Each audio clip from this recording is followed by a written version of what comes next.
डोंबिवलीमधील तरुणीची हत्या करणाऱ्या प्रियकराला कल्याण क्राईम ब्रँच पोलिसांनी अटक केले। डोंबिवलीमध्ये 3 वर्षांपासून लिव्ह इन रिलेशनशिपमध्ये राहणाऱ्या तरुणीमध्ये एका विषयावरून जोरदार वाद झाला। वादाचं रूपांतर हाणामारीमध्ये झालं। आधी तरुणीने प्रियकराचा ओढणीने गळा आवळण्याचा प्रयत्न केला, मात्र ह्या प्रयत्नात ती अपयशी ठरली आणि ह्याचाच फायदा घेऊन प्रियकराने त्याच ओढणीने प्रेयसीचा गळा आवळला आणि जागीच त्या तरुणीचा मृत्यू झाला। या प्रकरणी डोंबिवलीतील टिळकनगर पोलिसांनी आकस्मिक निधनाचा गुन्हा दाखल केला होता। पोलीस अधिक तपास करत होते आणि ह्याच दरम्यान कल्याण क्राईम ब्रँच पोलिसांना माहिती मिळाली की तरुणीची हत्या करणारा आरोपी हा पळून जाण्याच्या तयारीत आहे। कल्याण क्राईम ब्रँच पोलिसांनी सापळा रचत तरुणीची हत्या करणारा सुभाष बोहीर नावाच्या तिच्या प्रियकराला अटक केले। आता पुढील तपास पोलिसांच्या माध्यमातून सुरू आहे।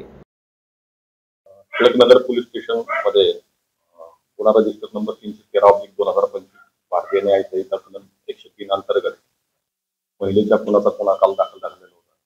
या गुन्ह्याच्या अनुषंगाने आम्ही तपास केला असता सुभाष बोहीर या व्यक्तीने तो खून केल्याची प्राथमिक माहिती आम्हाला मिळालेली होती। इन्फॉर्मेशन वरती वर्कआउट करून आज दुर्गाडी येथून त्याला ताब्यात घेतलेला आहे। गुन्ह्याची कबुली दिलेली आहे आणि त्याला या गुन्ह्यामध्ये अरेस्ट केलेला आहे। हा गुन्हा केला होता काय त्याचा आणि तो त्याच्या प्रियसी बरोबर लिव्ह रिलेशनशिप मध्ये राहत होता आणि दोघांमध्ये वाद झाल्यामुळे त्यानं हा गुन्हा केलेला होता।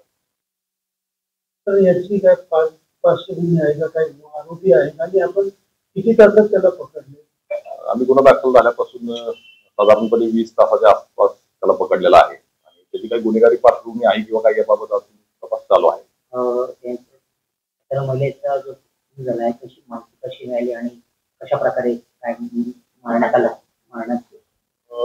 काल टिळकनगर पोलीस स्टेशनला सदरचा गुन्हा दाखल झालेला होता की महिलेचा मर्डर केलेला आहे। त्याच्या बाबतीत माहिती मिळाल्यानंतर आम्ही त्याच्यावरती वर्कआउट केलेला होता आणि इन्फॉर्मेशनच्या माध्यमातून जो प्रियकर आहे सुभाष बोहीर यानंच तो मर्डर केलेला याबाबतची माहिती मिळाली आणि त्या अनुषंगाने त्याला ताब्यात घेतलं। अशा प्रकारे मर्डर त्यानं गळा दाबून त्याला मर्डर केलेलं सांगितलेलं आहे।